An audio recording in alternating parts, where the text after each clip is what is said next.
Estamos começando a nossa aula de número 34 do curso de Batalha Espiritual. Irmãos, essa é a nossa última aula nesse tema. E a gente vai, no final, agradecer a Deus. Quando a gente começou, eu achei que a gente teria coisa de umas 10 aulas só, que ia ser uma coisa breve, mas principalmente no módulo bíblico, quando a gente começou a investigar os textos da Bíblia que falam sobre esse assunto, deu muito pano para manga, e a gente foi descobrindo que muito daquelas coisas que a gente lia tinha a ver com a gente, com o ministério de libertação da igreja de uma maneira geral. E essa última aula, eu reservei aqui um tema para a gente, que é o ministério de libertação da igreja. Antes de ler o texto aqui para vocês, aliás, vamos começar lendo o texto, depois eu retomo o raciocínio e a gente retorna nele. Atos 6,3 diz assim: Escolhei, pois, irmãos, dentre vós, 7 homens de boa reputação, cheios do Espírito Santo e de sabedoria, aos quais encarreguemos deste serviço.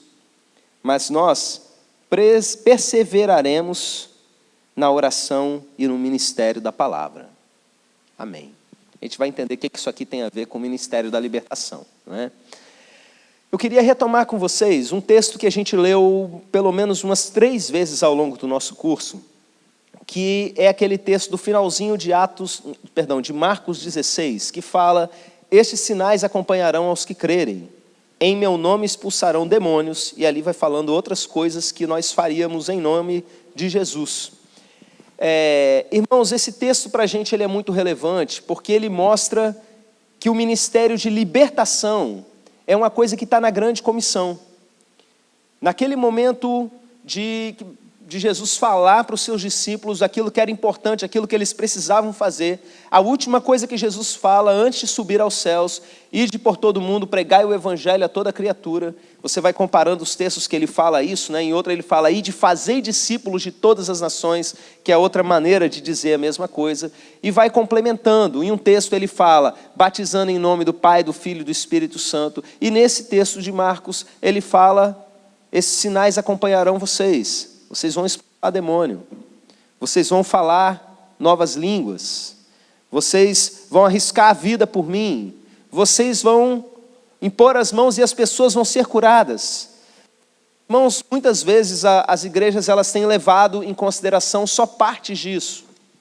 Algumas querem entender a parte de cura simplesmente, não é? Aliás, todo mundo, quando está passando mal e a dor começa a apertar, a primeira coisa que faz é: meu Deus, já começa a orar por cura. Mas a parte de libertação é uma coisa, é um sinal que nos acompanha enquanto servos de Jesus, discípulos de Jesus. E a gente viu isso da maneira como a igreja primitiva entendeu e como o Espírito Santo agiu dentro da igreja primitiva. Porque naqueles textos que nós estudamos do livro de Atos, a gente vê que a igreja primitiva expulsava demônios constantemente. Fazia parte da rotina da igreja, tanto de missionários que iam e encontravam ali esporadicamente um demônio e tal, como de situações de sinais diversos acontecendo em momentos de oração e de pessoas trazendo até endemoniados até eles, de chegar em cidade muito entregue à bruxaria, por exemplo, e libertações irem acontecendo ali. Irmãos, ministério de libertação é algo que faz parte da igreja. É algo que precisa acontecer e precisa ser levado a sério. A gente não pode simplesmente focar em um aspecto. Jesus disse: ide por todo mundo, fazer discípulos de todas as nações, ensinando. Aí as pessoas pegam, então a igreja vai só ficar ensinando. A igreja precisa ensinar, mas ela também precisa ministrar a libertação. Isso acontece de algumas maneiras. Pode acontecer com indivíduos, esporadicamente, porque esse texto diz que é para aqueles que creem.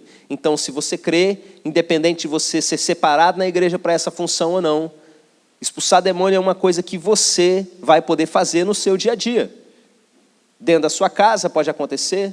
Você pode sentir uma presença maligna dentro da sua casa, e você, como sendo aquele que crê, você vai lá e repreende aquilo e manda sair. Como pode ser alguma situação no seu trabalho, na sua vizinhança, às vezes acontece de procura um crente, porque tem alguém ali, o negócio está meio esquisito, chama essa pessoa, chama um crente aí para orar. E aí eles vão procurar você independente da função que você exerce na igreja para estar expulsando o demônio. E aí, meus irmãos, é tranquilo. Chega lá, como a gente já falou naquela aula sobre recomendações práticas, é mandar sair em nome de Jesus. Acabou o fim da história, não é? Mas, além disso, a gente entende que, à medida que uma igreja ela vai crescendo, existe uma demanda maior por alguns serviços, por alguns ministérios. E aí a gente entra nesse texto que eu separei para vocês hoje, que é um texto que não está falando necessariamente sobre libertação, aliás, ele não está falando mesmo sobre libertação, mas ele mostra para a gente uma lógica de comportamento dentro da igreja. Qual é o contexto aqui? Quando a igreja começou a crescer demais, um dos serviços começou a ser deixado a desejar.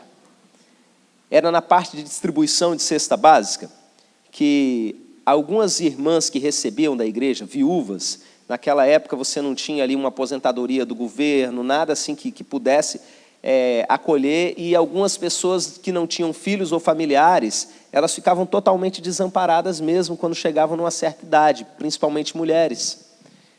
E aí, meus irmãos, a igreja começou a fazer um trabalho bonito de alimentar essas irmãs.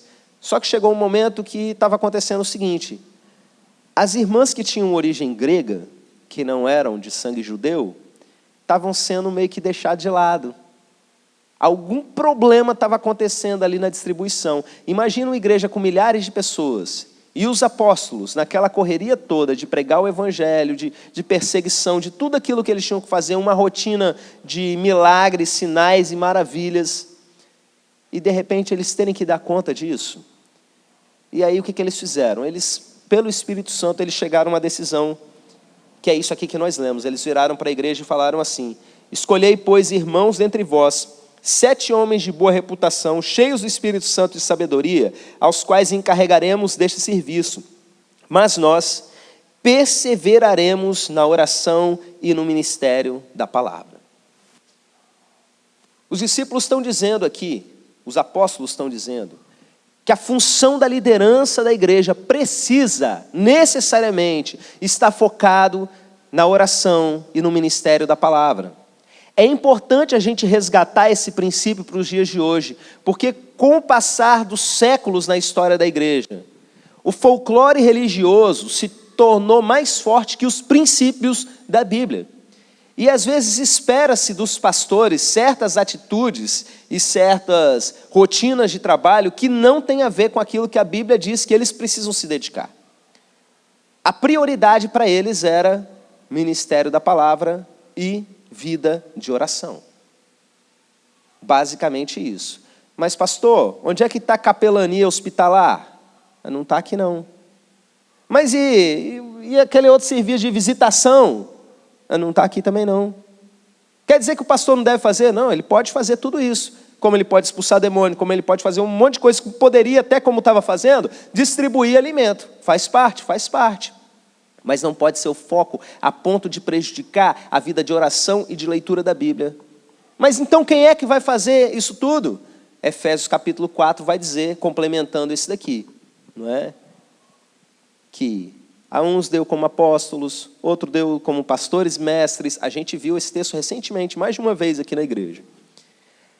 A fim de que a igreja seja edificada para que ela exerça o ministério. É a igreja que precisa ser movida.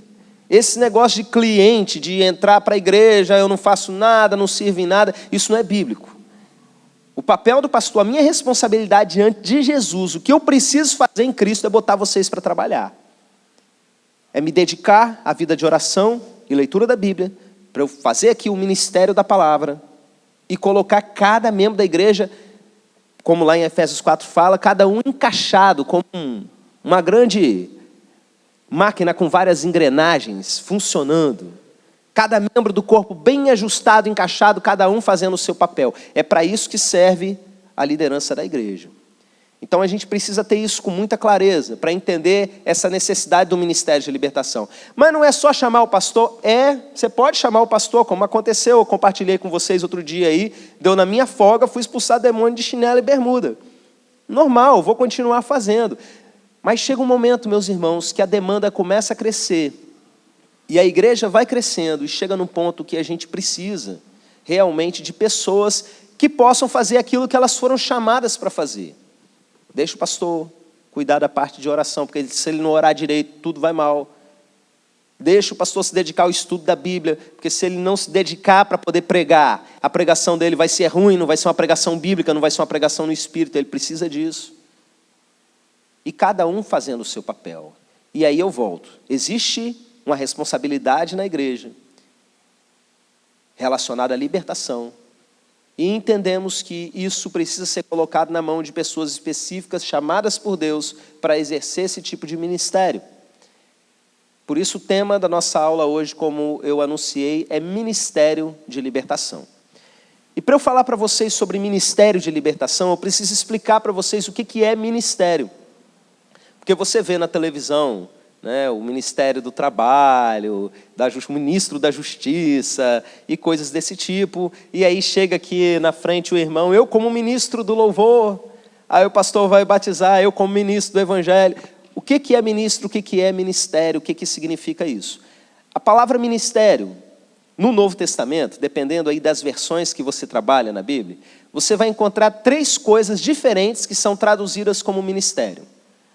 Uma delas é a palavra logos, numa situação muito específica lá, quando Pedro ele vê um cara chamado Simão, um mago que via o pessoal recebendo o batismo no Espírito Santo pela imposição de mãos, aí ele quer pagar para poder ele fazer isso também. Ele quer comprar a unção, tipo assim, né?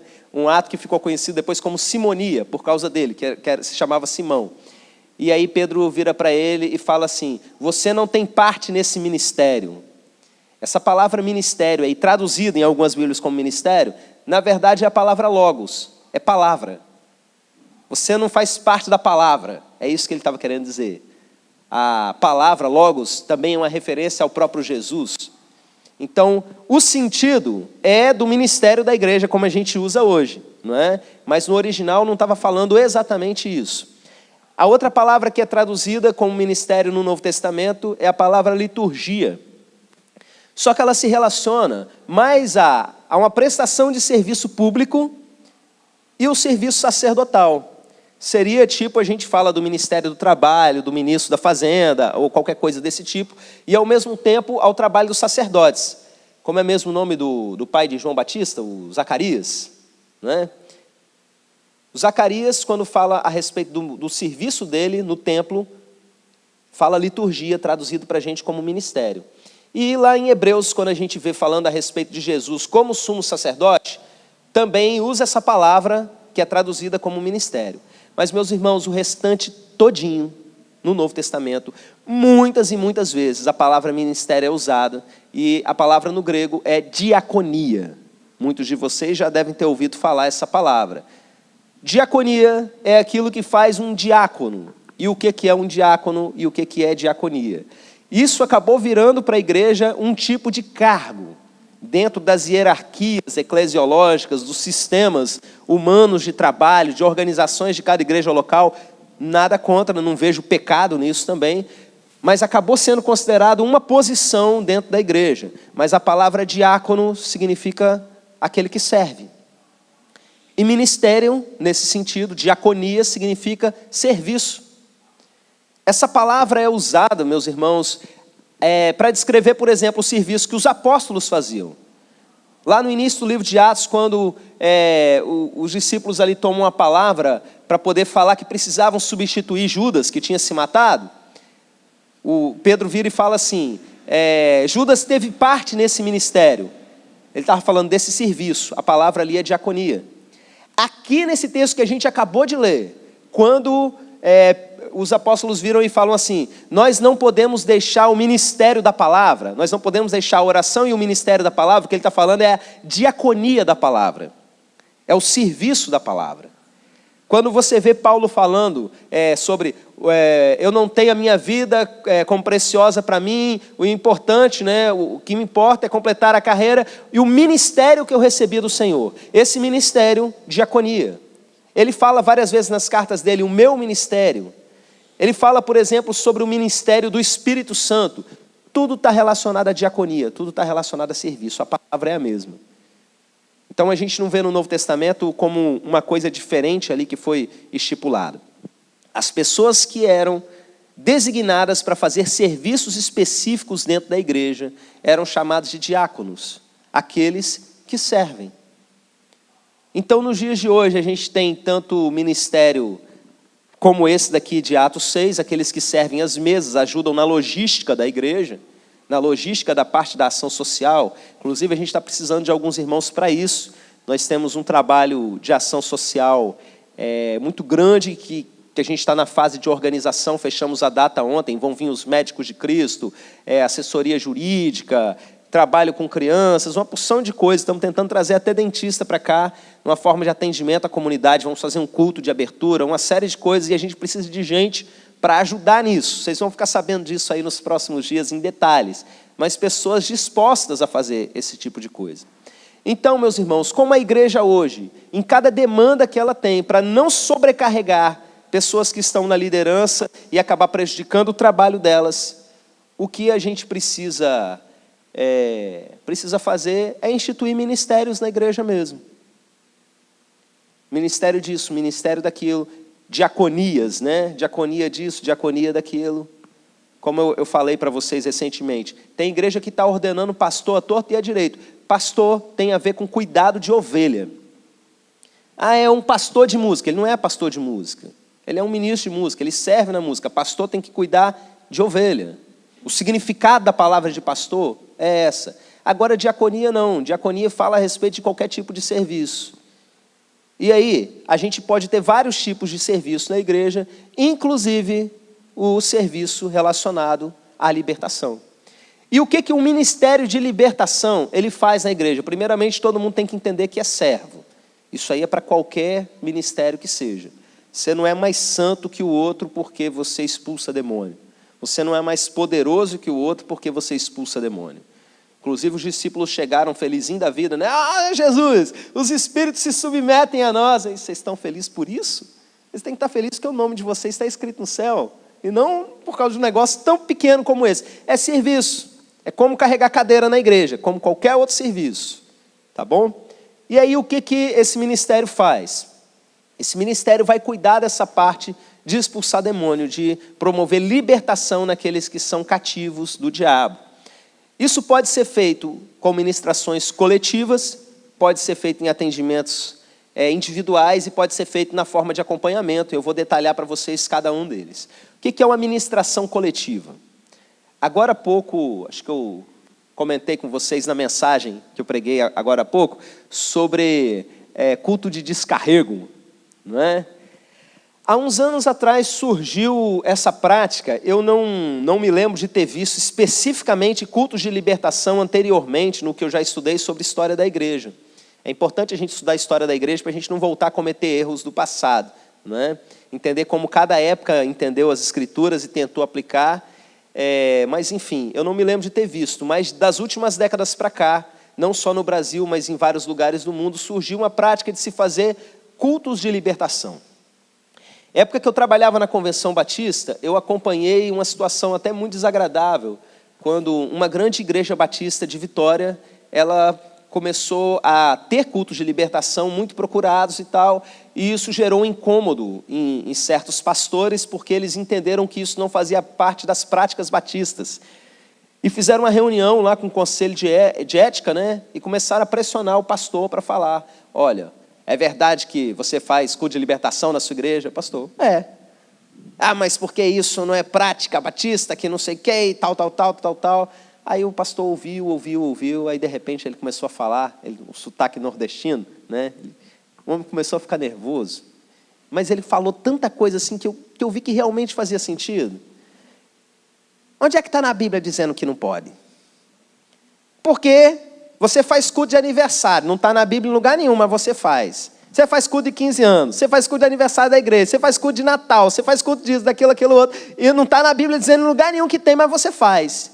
Eu não posso fazer culto de libertação, não? Como assim?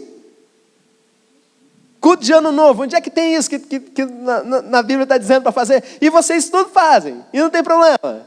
E onde é que está dizendo que eu não posso fazer culto de libertação, se na Bíblia está dizendo que eu tenho que expulsar os demônios? Né? Aí o pessoal baixava a cabeça, não, porque não sei o quê. Aí quando não consegue argumento bíblico, aí começa a jogar, é porque é prática batista. Também não adianta, não existe prática batista, não existe assim um livro, essas são as práticas batistas. A igreja batista, ela é autônoma. Ela segue o princípio de que não existe um clericado, alguma coisa assim.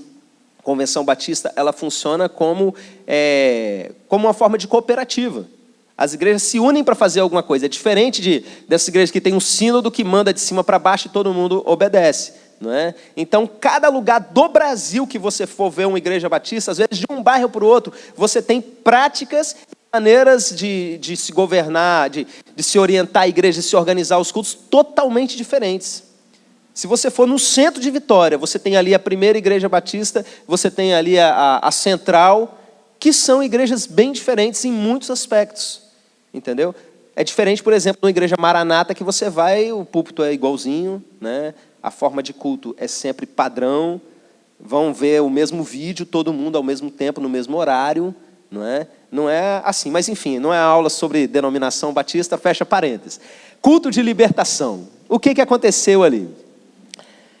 Irmãos, vamos analisar os prós e os contras do culto de libertação. Não tem nada na Bíblia dizendo que a gente não deva fazer e nem que a gente deva fazer. Como eu disse para vocês na nossa primeira aula, a Bíblia não se propõe a ser um livro de regrinhas específicas de como fazer isso, como fazer aquilo. Jesus disse, eu tenho muita coisa para falar, vocês não estão ainda preparados para isso, mas quando vier o Espírito Santo, Ele guiará vocês a toda a verdade. Nós estudamos aqui esse texto. O Espírito Santo vai dando discernimento para cada igreja para poder fazer, cada um vai tendo um entendimento de uma forma dentro dessa revelação, vai colocando em prática. Os cultos de libertação, eles têm alguns pontos bons. E eu digo para vocês quais são. Eu, particularmente, não gosto muito de trabalhar dentro desse modelo, de realizar cultos de libertação, mas eu tenho um respeito por quem optou por isso. O culto de libertação, como ele é divulgado com esse nome, pessoas que sabem que estão com demônios vão para esse culto. Isso é positivo. O camarada coloca na rádio do bairro, igual vocês estão acostumados a ouvir aí, né? Você que vê vultos dentro de casa, paraná, bota a musiquinha sinistra, né? Você que está ouvindo vozes, sonhos recorrentes com o capiroto, não usa capiroto não, usa aí outras palavras, e vai falando aquele monte de coisa, e tem um tanto de gente aprisionado. Tem gente que sabe que está com a vida amarrada porque fizeram um trabalho de feitiçaria contra essa pessoa. E da mesma forma que eles vão lá na mãe não sei quem faz e desfaz qualquer trabalho, falta pouco dizer nas normas da BNT, não é? Faz e desfaz qualquer trabalho. Tem gente que vai para lá desesperado para poder, fizeram minha vida, está amarrada, tem que desfazer um trabalho. Esse tipo de gente vai para um culto desse tipo, já sabendo que tem demônio rondando a vida da pessoa ou na própria vida da pessoa. Isso é um ponto positivo. Outro ponto positivo. Acontece de maneira aberta na frente das pessoas, e existe um aspecto positivo nisso, que é o seguinte: uma porção de gente que não leva a sério a vida espiritual, uma porção de gente que não leva a sério a batalha espiritual, no momento que vê uma pessoa endemoniada na frente, passou a vida inteira dizendo assim, eu não acredito nesse negócio de demônio, não, isso para mim é tudo esquizofrenia, que não sabe nem quais são os sintomas da esquizofrenia, nunca estudou o assunto nem nada, mas tem todo um discurso em cima, são pessoas isso, são pessoas aquilo, por que uma pessoa estudada não cai endemoniada? Já ouviram essa, né? Conversa fiada pura. Uma pessoa dessa está num culto de libertação e de repente vê uma pessoa ficar endemoniada, começar a subir descosta na parede, virar para a pessoa e falar, você, fulano, fez isso e aquilo outro. Essa pessoa, ela muda. Esse é um aspecto que eu acho positivo, isso acontecer de maneira rasgada. Tem muito crente que muda a vida de oração e a maneira de lidar até com os próprios irmãos depois que vê uma manifestação demoníaca. Traz a realidade como as coisas são para a vida da igreja. Isso eu acho extremamente positivo. O que é negativo? Na verdade, o que é negativo são cuidados que você precisa ter para que isso não aconteça, né? Primeiramente, por que eu não gosto de fazer dessa forma? Expõe pessoas. Eu acho que uma pessoa endemoniada ela já sofre tanto, não é? Tem situações que não tem para onde correr, o demônio manifesta no meio do culto, você vai chegar, vai chamar lá na frente, né, e vai expulsar, pronto, acabou. Dependendo da situação, se for uma coisa um pouco mais demorada, você manda para uma salinha para o lado, porque o capeta ele quer show, ele quer a atenção do culto para ele, isso aí a gente não vai dar. E aí você manda lá para o lado e expulsa. Aconteceu no meio do povo, beleza, você vai lá, vai fazer. Agora, meus irmãos, levar pessoas a manifestações públicas são coisas extremamente vexatórias mesmo. Eu contei para vocês há tempos atrás aqui de uma situação que eu já estava com medo de orar impondo as mãos às pessoas no momento dos apelos, porque as pessoas caíam, e aí o pessoal estava começando a ficar com medo de vir à frente. Uma situação que eu já contei para vocês aqui, logo quando a gente começou a trabalhar com isso aqui na igreja, alguns anos atrás, na época do Templo Pequeno, a gente fez um final de semana de jejum e oração do Ministério de Louvor. Alguns irmãos foram só na água da sexta-feira à noite ou do sábado de manhã, não me lembro, até o domingo à noite. Outros quebraram um pouquinho antes. E a gente fazia ali torre de oração. Além da gente fazer os momentos de adoração, em conjunto, de clamor, a gente colocou uma mesa numa das salas da igreja. Em cima dessa mesa, o nome de pessoas que a gente queria chamar para virem para o culto de domingo à noite. E pessoas que a gente queria que eles não só viessem, mas que eles aceitassem Jesus. Então a mesa ficou cheinha de pedacinhos de papel com nomes e nomes e nomes. E aí ficava a torre de oração madrugada dentro. Toda hora tinha gente em jejum, clamando a Deus pela salvação daquelas pessoas. E a gente pedindo, inclusive, para que essas pessoas conseguissem chegar aqui no domingo à noite e ouvissem a pregação. Era um dia como esse, chuvoso, e a gente chegou a viver umas experiências antes do culto, na parte da tarde, orando pelo ambiente e tudo. A gente começou a pedir para Deus para não chover aqui na nossa região, onde a gente estava. Irmãos, estava chovendo em tudo quanto é lugar, a gente ia dando comando para as nuvens, né? E a gente ia vendo as nuvens andando. Não sei se era realmente porque elas já estavam andando, né? Mas a gente entendia naquele momento de que realmente a gente estava dando comando na natureza. Cheio de fé, cheio de ousadia. Irmãos, numa noite chuvosa como essa, aqui no entorno da igreja não choveu e a igreja ficou lotada. E aí, Deus me deu uma palavra bem ilustrada, uma mensagem evangelística. E eu entreguei aquela mensagem. E você que quer entregar sua vida para Jesus, e veio aquela galera na frente, não é? E aí, meus irmãos, a gente em jejum há um tempão, né? A gente naquela época estava igual pinto no lixo, expulsando demônio, né? De tudo quanto é coisa. A gente começou a impor as mãos e mandar sair. E foi ruim, meus irmãos, não foi uma experiência boa, porque uma porção de gente começou a cair naquele momento. E, inclusive, algumas que não caíam. Um dos irmãos que estava comigo insistia muito, e orava. Eu oro pela pessoa, a pessoa não caiu, beleza, oro pela vida dela, né? Não estou orando para ela cair mesmo, se cair, eu repreendi demônio. Tem gente que não cai, que roda igual não sei o que e tal, estando endemoniado. E tem gente que o demônio sai sem a pessoa cair. Tem gente que cai, não estou preocupado com a manifestação, estou preocupado que saia. Mas no fim das contas, veio uma porção de gente à frente, veio acho que mais de 20 pessoas. Naquela época que a igreja era pequenininha, mais de 20 pessoas, era tipo assim, 20% da igreja, né? E aí, meus irmãos, começou a cair gente, e eu te digo, teve gente que veio à frente aquele dia, algumas pessoas que eu conhecia, que eu me lembro agora, que poderia citar nomes, nunca mais voltaram na igreja. Porque começaram a ver demônio rodando para um lado, outro caído para o outro, e elas ali com medo, e começando a manifestar alguma coisa nelas. Elas vieram recebendo um convite para assistir um culto de domingo à noite, celebração normal. Elas foram à frente para receber Jesus como seu Salvador. E de repente começa aquele show de terror, não é? Para a gente que está acostumado com isso não é um show de terror, não é? Isso para a gente é uma aventura servindo a Deus, mais uma história para contar servindo a Deus, mas para essas pessoas. Então eu entendi que era uma exposição desnecessária e que a gente pode fazer o trabalho de libertação coletivo de maneira um pouco diferente. Uma das formas que a gente tem para fazer isso são em eventos à parte, como por exemplo o encontro face a face com Deus. Eu vou explicar algumas coisas que a igreja aqui já sabe, mas porque tem gente de vários lugares do Brasil, inclusive do mundo, assistindo esse vídeo. E o encontro face a face com Deus, ele é muito mal falado, muito mal entendido e muito mal realizado em alguns lugares, não é? É comum, por exemplo, a gente ouvir que nesse encontro acontece lavagem cerebral, que nesse encontro acontece manipulação de todo tipo, que ali se profere todo tipo de heresia antibíblica, que eles colocam os homens pelados de um lado, as mulheres do outro, e vão lá e passam óleo nas partes íntimas e coisas desse tipo. Que a gente sabe que é besteira, que não é nada disso. Mas, enfim, as pessoas falam que isso acontece, e cá entre nós, eu não duvido que isso aconteça. Tem todo tipo de doido nesse Brasil pregando e agindo em nome de Jesus. Vai saber se alguma faz, não é?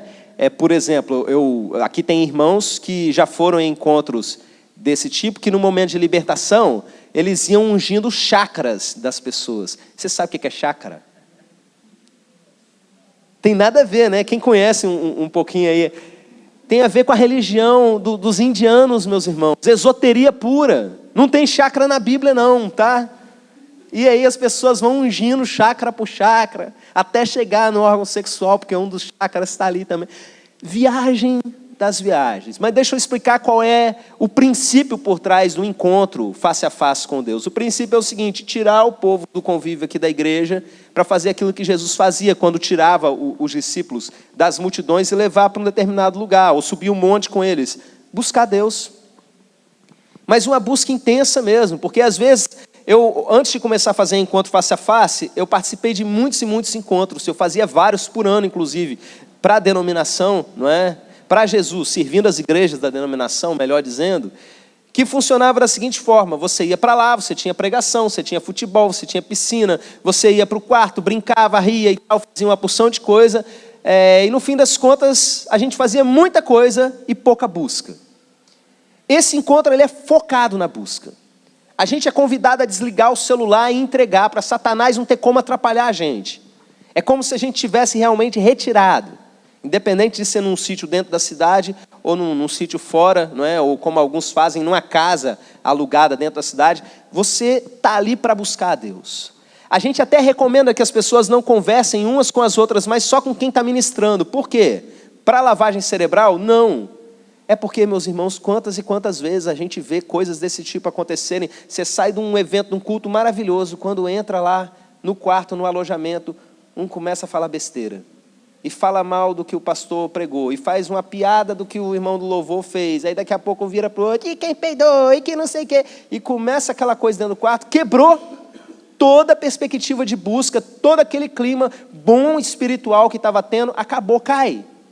Então a gente mantém esse princípio. Olha, você vai conversar com esse monte de gente que tem aqui para te servir, mas não atrapalhe aqueles que foram para ali. O principal desse evento é a oração, porque enquanto essas pessoas estão passando por todo esse processo de busca, os outros que estão ali para servi-la ficam 24 horas por dia numa torre de oração, uma salinha onde fica-se orando pelas pessoas que estão participando do evento, de hora em hora troca a escala, madrugada inteira, almoço, não tem horário, aquilo não para. O tempo todo tem gente orando por essas pessoas. Aí acontece, só isso aí já seria suficiente para acontecer tudo quanto é tipo de mover de Deus, de quebrantamento, até de milagres e curas físicas que a gente tem presenciado ao longo dos anos que a gente trabalha com isso. Mas aí o que acontece em termos práticos aí nesse encontro? A primeira parte é arrependimento.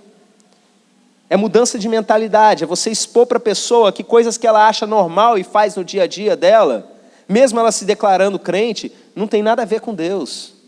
Então ali você já vai pelo arrependimento quebrando portas. E aí chega no momento da libertação, meus irmãos, a gente vê coisas maravilhosas acontecerem de Jesus libertar pessoas. E depois tem a continuidade. Tem a parte de cura que eu vou detalhar para vocês daqui a pouco. É um processo completo para a pessoa sair dali. Realmente quem vai para buscar alcança grandes e grandes coisas na presença de Deus, porque não é só libertação, tá? A pessoa sai dali cheia do Espírito Santo. A maioria de vocês já foi, sabe do que eu estou falando. Como é possível também uma pessoa que entrar com o demônio convidado e querendo continuar endemoniada, como a gente já viu também acontecer, vai acontecer nada com ela. Talvez fique até pior, porque o juízo de Deus aumenta sobre a vida dela. Depois de aprender tudo aquilo, continuar na prática do erro, não é? Mas, enfim, essa é uma maneira da gente fazer a administração coletiva. Num determinado momento, todas essas pessoas, elas vão estar ali sabendo o que vai acontecer, elas vão ter um momento de palestra sobre o que é libertação, e aí junta todo mundo e a gente vai impondo as mãos sobre a cabeça de cada um e falando, sai em nome de Jesus. Só isso. Um pouquinho de óleo. Se tiver demônio, às vezes manifesta, às vezes não. A maioria das vezes manifesta alguma coisa. Não é? Isso a gente chama de libertação coletiva. Todo mundo junto ao mesmo tempo. Um ministério de libertação, ele envolveria o quê? Ele envolveria, nesse contexto, pessoas com capacidade de ensino, para estar esclarecendo a respeito desses assuntos.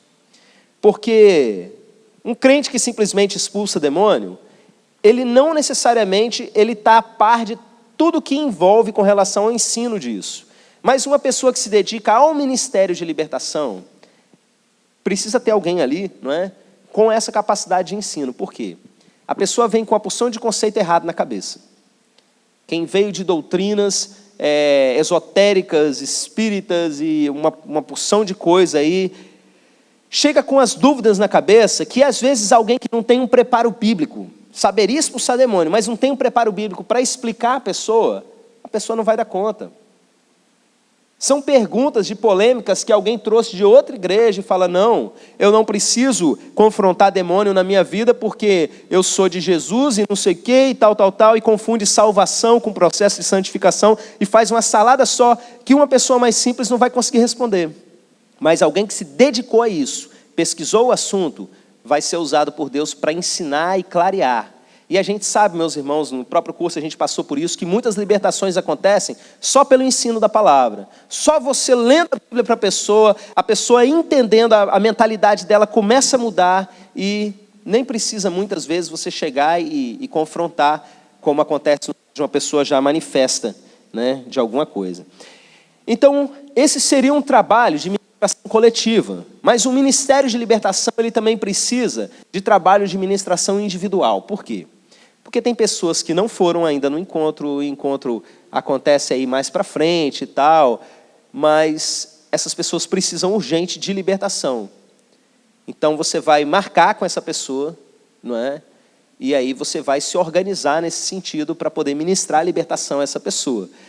Enquanto no encontro a gente tem aquela ficha de libertação, que é, na verdade, uma oração de renúncia mais compacta, nesse momento você vai dar um papel para a pessoa preencher mesmo, como eu comentei com vocês na aula que eu ensinei sobre processo de libertação, para entender quais são as áreas da vida dessa pessoa que ela está comprometida com as trevas, para entender aonde a mentalidade dessa pessoa ainda precisa ser mudada com relação a certos pecados, para que realmente a libertação aconteça.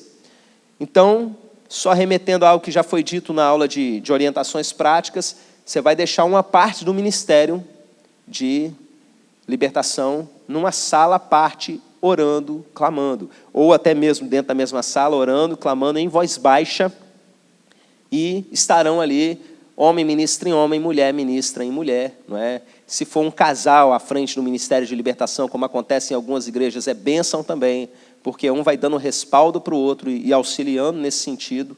Não é? É uma boa coisa aí a se fazer. E a parte de acompanhamento eu vou detalhar um pouquinho mais para frente da aula, quando eu for falar sobre cura. Não é? Isso é o que faz o ministério de libertação. Na verdade, eu vou falar agora sobre acompanhamento. Achei que era mais para frente, mas eu já estou mais para frente. Normalmente, os ministérios de cura, eles vêm junto com o ministério de libertação. Os ministérios são chamados de ministério de cura e libertação de determinada igreja. Por que isso? Porque uma coisa está muito ligada à outra. Quando a gente fala cura, nesse sentido, a gente não está falando de cura física. Foi uma tendência que começou em algumas igrejas, foi se espalhando pelo Brasil, chamada de cura interior. O que é isso? É a cura da alma, das emoções da pessoa. O Evangelho, ele traz muito disso para a gente. Quando Jesus fala, achareis descanso para a vossa alma, tomai sobre vós o meu jugo e acharei descanso para a vossa alma. A pessoa que vai aprendendo a colocar o seu jugo sobre Jesus, né? o seu fardo sobre Jesus, e tomando o jugo de Jesus sobre si, a alma dela vai sendo curada. Existem alguns casos que a libertação não são simplesmente um ponto. A pessoa manifestou, você mandou sair, pronto, beleza, resolveu. A pessoa fica sendo reincidente naquilo várias vezes. Às vezes a pessoa já foi no encontro. Eu me lembro de uma moça que ela passou pela ministração coletiva no encontro. E no dia seguinte, na segunda-feira, eu estava numa célula. Quando eu saí da célula, tinha quase 20 ligações perdidas no meu celular, que ela estava endemoniada no meio da rua. E o namorado dela me ligando, desesperado, que eu fosse fazer alguma coisa. Eu passei no meio do caminho, repreendi o demônio no meio da rua, aqui na marquise desse boteco que tem aqui para frente, e levei ela lá para casa, ficou endemoniada de novo. E aí a gente começou um processo de libertação. Porque existiam áreas da vida dela que necessariamente precisavam ser fechadas para que aquilo acontecesse. Não é? Então a gente precisa ter esse entendimento de que tem coisas que são tratamento e são acompanhamento na vida da pessoa. Só para ilustrar aqui para vocês, não é? Eu costumo dizer que uma ferida aberta, ela dá bicho. Já vi situações, por exemplo, que a menina, quando era criança, era gordinha da escola. Mas quando chegou na adolescência, ela começou a querer provar para todo mundo que, na verdade, agora ela era gostosa da escola. E aí vai para o Facebook e começa a sensualizar. E faz fotinha com decote, não sei o que e tal. Porque ela tinha uma ferida dentro dela. Uma coisa que ainda precisa de tratamento. Uma raiz de rejeição forte. E ela descobriu que ela conseguia a atenção e a valorização pelas pessoas por conta da sensualidade dela, mergulhou de vez na sensualidade. O que isso fez? Pomba gira na vida da menina. É uma ferida que ela precisava realmente resolver para que essa porta fosse fechada. Olha, você tem valor diante de Deus. Se te tratavam mal, entenda que não é assim que Deus vê você, não é assim que seus irmãos de verdade vão te ver. Você não precisa disso na sua vida, você não precisa dessa sensualidade toda, não é assim que você vai fazer. A partir do momento que a pessoa começa a entender isso, vai fechando brecha para demônios agirem na vida dela. Vamos pensar aqui num exemplo masculino, não é? Que a gente está acostumado a ver também. A pessoa com tendência homossexual, criada num ambiente religioso e que lida com essa tendência baseada na culpa. A pessoa ela nega o tempo todo para si mesma qualquer tipo de tendência que tenha, gerando uma série de transtornos dentro da cabeça dela, porque ao invés dela se abrir com alguém, contar o que está acontecendo, na verdade, gera uma série de outros problemas dentro da cabeça da pessoa. E, meus irmãos, uma das coisas que abre porta facilmente para demônio agir, para desestabilizar a pessoa a ponto de manifestações acontecerem. A primeira é medo, a segunda é culpa. E as pessoas que sofrem com culpa recorrente são adoecidas na alma. E precisam entender o que é a graça de Jesus, o perdão de Jesus, a misericórdia de Jesus, para serem realmente curadas. Curadas de toda a sua doença psíquica, de toda a sua culpa, de todos esses transtornos. Quem é que vai ajudar isso nessa pessoa? O ministério de cura interior, que vem acompanhado de libertação. Aqui na nossa região, nós temos dois que eu particularmente tenho um respeito muito grande, embora não concorde totalmente com nenhum deles. Um deles é o Ministério Secrai, que é o do pastor Alcione Emerick. Algumas pessoas daqui da nossa igreja já fizeram um curso, é muito bom. Eles fazem esse trabalho, curso, eu não sei de quanto tempo que a pessoa vai fazendo esse curso, para ser capacitada para implantar um ministério de cura e libertação nas igrejas. Eu conheço algumas pessoas que trabalham com isso diretamente. Aquela irmã que pregou para a gente na rede de mulheres, não é? Os homens aí devem ter visto pelo Facebook, a gente fez uma transmissão ao vivo de 2 pedaços aí da mensagem.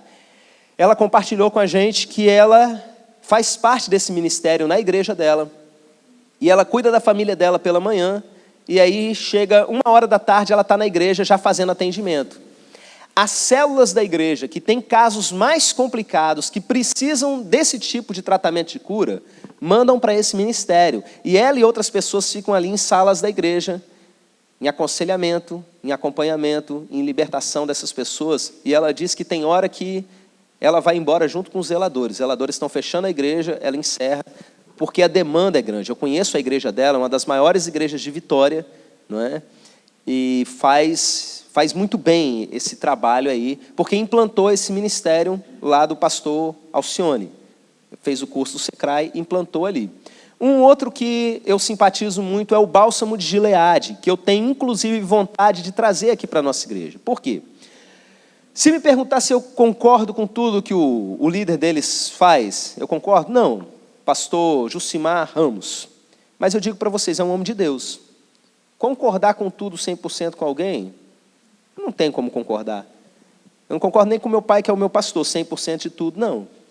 Mas eu respeito como sendo homens de Deus verdadeiramente. E esse homem tem sido uma bênção aqui no nosso estado. Semana passada teve o Congresso de Cura, inclusive, Congresso Nacional de Cura. Juntou aí muitas pessoas de vários ministérios que trabalham com cura e libertação de diversas igrejas. Por que eu simpatizo com esse e eu quero trazer? Porque esse ministério ele tem uma característica diferente. Embora o Secrai ele também trate as pessoas no processo, enquanto a pessoa está fazendo o seminário, a preparação, ela também passa pelo processo, esse tem uma ênfase um pouquinho diferente no acompanhamento. O pastor Jucimar, ele trabalha bem a parte de disciplina das pessoas. Tem coisa que não é numa palestra de fim de semana, numa oração que você vai resolver. Tem coisa que tem a ver com a desconstrução de valores do reino das trevas que estão muito fortes dentro da alma da pessoa, desde que ela era criança. Então, o pastor Jucimar, ele trabalha o seguinte, além dessa desconstrução, precisa haver um processo de disciplina, da pessoa lutar contra a própria carne em acompanhamento durante um período. E o que ele tem não é um curso de cura interior, mas um programa de cura, porque a pessoa vai passando por algumas etapas. Meus irmãos, são 2 anos de acompanhamento. É para a pessoa sair dali assim, firme mesmo, tratada mesmo, sabe? Então, caso algum de vocês tenha interesse, alguém que está fazendo o curso pelo YouTube aí também, né? O nome do ministério é Bálsamo de Gileade. Se não me engano, a sede está ali por Linhares, mas é muito forte aqui na nossa região de Vitória. O nome do pastor é Jucimar Ramos, tem vários livros escritos a respeito desse assunto, coisas que realmente podem edificar, não é? A sua vida, a vida do seu ministério de libertação. Com relação ao ministério de libertação da nossa igreja. Como a gente sabe, cada líder de célula, de certa forma, já está inserido diretamente nisso. Mas eu tenho vontade ainda, principalmente à medida que a demanda for se tornando maior, que a gente implante. E eu penso, a partir desses irmãos que têm se colocado mais à disposição. Nós passamos aí 34 aulas contando com essa, chamando à frente aqueles que querem ser usados por Deus especificamente nessa área, não é? Então, meus irmãos, eu entendo que a gente pode aproveitar esses irmãos para implantar para valer um ministério específico disso, para que o pastor possa também encaminhar. Alguém ligou ao pastor? Olha, eu ligo para os irmãos e falo, tem uma situação desse tipo acontecendo. Ele já tem um mecanismo todo organizado, já tem um grupo orando a respeito, já tem os irmãos que vão fazer um homem, uma mulher e tal, vão lá, implementam o trabalho, não é? Mas é só vir aqui à frente no momento da oração que você está dentro? Não necessariamente. Isso aqui mostra, sinaliza para a sua liderança e para Deus a sua disposição. Mas eu queria que você abrisse a sua Bíblia, em 1 Timóteo 3.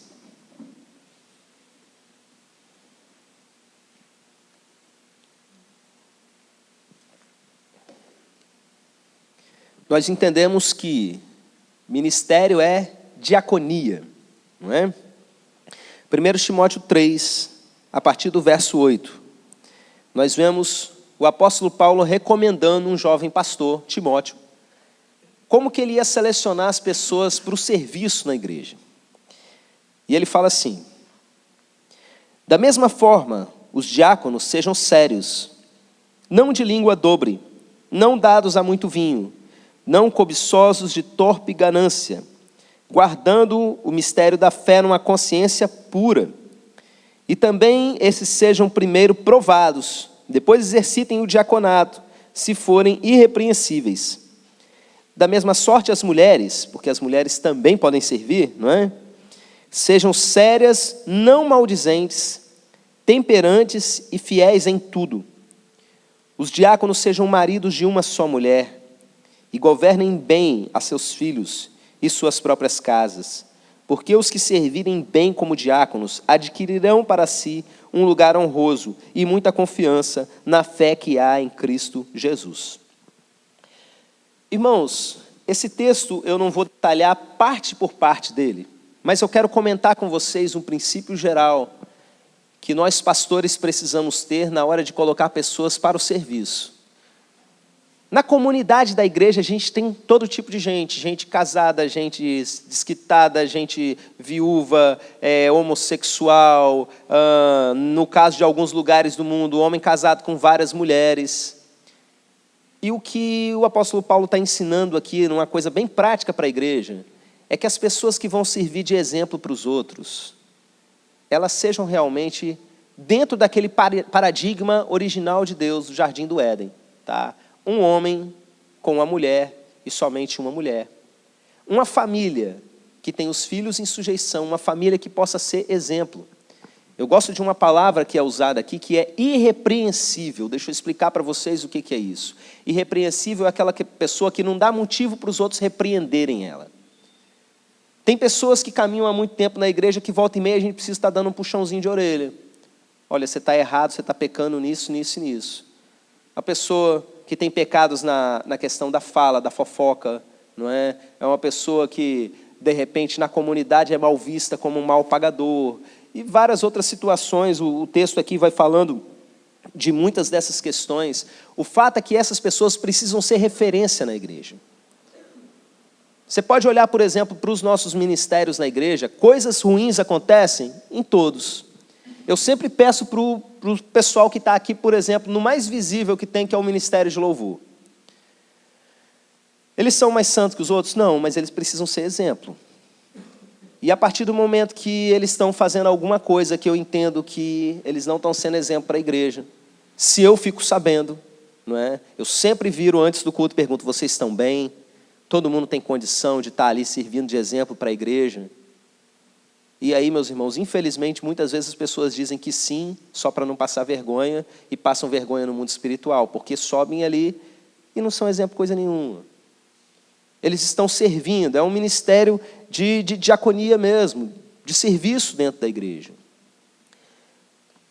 Quando eu fico sabendo de alguma coisa, eu viro para a pessoa e falo, olha, não estou arrancando você do ministério, mas primeiro você vai consertar a sua vida. Primeiro você vai acertar isso e isso. Por quê? Aqui na frente você está servindo como exemplo. Algumas pessoas não entendem e acham que eu estou punindo as pessoas. Ah, o pastor está dando uma punição. Que isso, meus irmãos? Deixa a punição para Deus fazer. Me lembro uma vez que uma pessoa de fora da igreja começou a tentar cobrar um dos membros, cobrando o pastor, né? Ah, essa pessoa aí da sua igreja, o que vocês podem fazer aí, de repente, para dar uma punição nessa pessoa, porque ela comprou tal coisa e não me pagou? Aí eu falei, irmã, aqui na igreja a gente ensina, a gente deixa essa parte de punir com Deus, tá bom? Aí ela, na minha igreja é assim também, né? Já mudou. Não tem a ver com punição, tem a ver com resguardar a pessoa e a própria igreja. Porque uma pessoa que ela fala uma coisa e vive outra, ela está ensinando o contrário, meus irmãos. Ela está espalhando doença dentro da igreja. Então, volta e meia. Às vezes as pessoas chegam, a punição de fulano não está demorando muito, não. Tem mais ou menos esse raciocínio, não é essa punição. Aquela cicatriz precisa fechar, o exemplo ruim que foi dado precisa fechar. Não quer dizer que essas pessoas vão ser impedidas de serem parte do todo, elas estão em tratamento. A gente não impede ninguém. Tem pessoas, meus irmãos, que eu cheguei a batizar, que realmente o que aconteceu, a pessoa virou e declarou, não, aceitei Jesus mesmo. A gente olha com aquela desconfiança braba, né? Aquele discernimento mesmo. Mas eu posso chegar e falar, não, você não. Jesus não negou a ceia para Judas, meus irmãos. A pessoa, ela está se declarando nessa situação, você explica e tal, e a pessoa fala, não, eu realmente mudei, ok. Depois eu vou e não batizo essa pessoa, aí ela vai para o mundo. Também lá naquela igreja ninguém me deu apoio. Hoje eu estou aqui com capeta porque aquela igreja recusou me batizar, que não sei o quê. Não, é isso que você está falando que é? Ok. A vida da pessoa depois vai comprovar, não é? E assim a nossa igreja tem todo tipo de gente e é para ter mesmo. Esse negócio de que os homossexuais, eles são rejeitados dentro da igreja e não sei o quê. Aqui na nossa, isso daí não é uma realidade. Nós temos muitas pessoas que frequentam assiduamente, que realmente todo mundo bate o olho, sabe que tem um amor, tem um carinho muito grande pela nossa igreja e nós por eles, consideramos eles partes inclusive. Mas eu posso colocar essas pessoas como exemplo para os outros biblicamente? Não. Marido de uma só mulher. Esse é o princípio bíblico que a gente precisa seguir. É o paradigma original da criação, ali do que Deus determinou para a gente. Usando, claro, a lógica do amor que a gente aprende em Jesus Cristo, não é? Mas usando esse paradigma. Então, meus irmãos, além desses requisitos que Paulo fala para Timóteo, especialmente com relação ao ministério de libertação, nós temos duas coisas que eu quero falar para finalizar. Uma é que essa pessoa não pode ser medrosa. Satanás manipula muito através do medo. Medo do demônio e medo das pessoas. Se você for se importar com a opinião das pessoas a seu respeito, você não faz ministério de libertação. Tá? Porque Satanás vai usar outras pessoas para criticarem você, para detonarem você, para tentar fazer você parar. Se você é uma pessoa que caminha na alma e não no espírito, que se importa demais com a opinião das outras pessoas e sofre com isso, você não vai dar conta.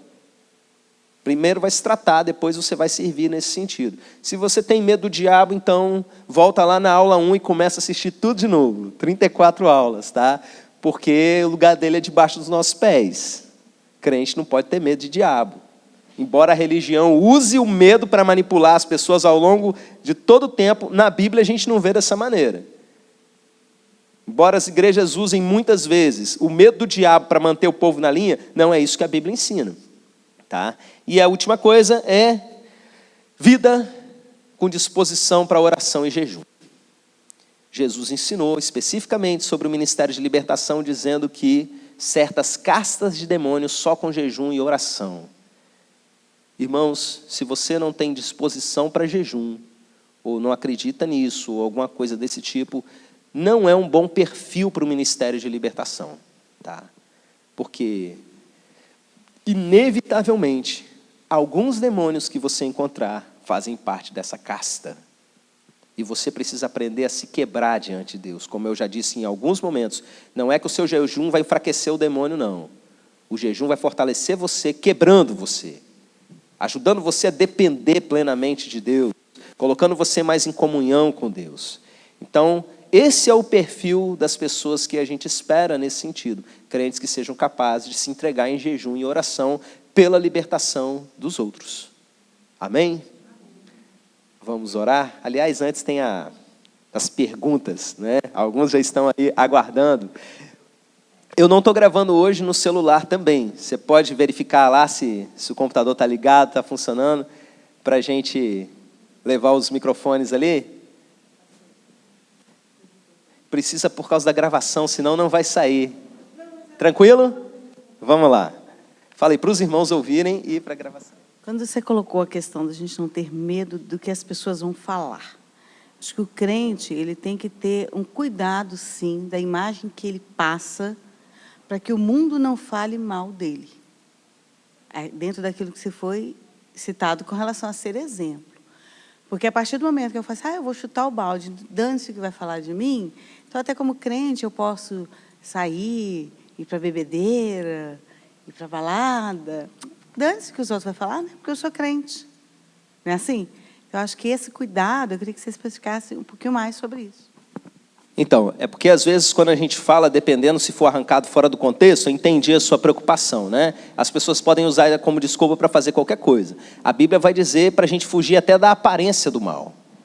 Então, não é que você vai jogar fora a opinião das outras pessoas. O princípio é o seguinte, importa obedecer a Deus e não aos homens. O que você está fazendo em obediência a Deus, então, realmente não esteja nem aí para o que sua alma está se importando com relação ao que as outras pessoas estão dizendo. Agora, se as outras pessoas estão dizendo e estão com razão, porque você não está obedecendo a Deus, sai fora, entendeu? Vai consertar a sua vida. Sempre lembra desse princípio, importa obedecer a Deus e não aos homens. Mais uma pergunta? Não? Amém. Ou vocês aprenderam muito aí nas últimas aulas, né? Já não tem mais dívida, já contaram todos os causos, todas as situações que tinham, né? Vamos então para a nossa oração final. Vamos colocar de pé, vamos agradecer a Deus, porque chegamos ao final dessa etapa. Sem ser esse domingo no outro, a gente começa uma nova, que eu não vou contar ainda para vocês o que vai acontecer, mas eu quero convidar aqui à frente você que tem disposição para fazer parte de um ministério de libertação, que topa ser chamado em horários inconvenientes para expulsar um demônio no meio da madrugada e coisas desse tipo, né? Além daqueles que são líderes de célula, que já trabalham diretamente na liderança de um ministério e que necessariamente precisam estar prontos de qualquer maneira, saiam e vem para cá, e o restante pode continuar aí de onde você está. Amém? Eu falando amém aqui antes da oração começar, eu lembrei, Jesus falava amém. Jesus sempre falava amém antes dele falar alguma coisa. Só que na nossa Bíblia é traduzido como, em verdade vos digo que. Né? Mas ele invertia o jeito dele, especial dele falar, ele já colocava o que assim seja antes de falar, né? Então não estou errado não. Vamos orar? Pai, obrigado, Senhor, porque chegamos até esse final, meu Deus. Eu peço que o Senhor transmita essas palavras que foram gravadas até agora em bênção na vida das pessoas. Não deixe que as pessoas possam ressignificar nas suas mentes como coisas distantes daquilo que foi intencionado pelo Teu Espírito Santo. Mas vai com o Teu Espírito Santo trabalhando em cada pessoa que vai ouvir essas gravações ao longo da vida, meu Pai, para que realmente seja algo para edificação do corpo de Cristo. E que essas pessoas especificamente que estão aqui, meu Deus, que fazem parte dessa igreja local, que nós sejamos usados pelo Senhor no ministério de libertação, que a gente seja bênção nessa área, meu Pai. Nos ajude na implantação correta, bíblica, desse ministério aqui na nossa igreja, meu Deus.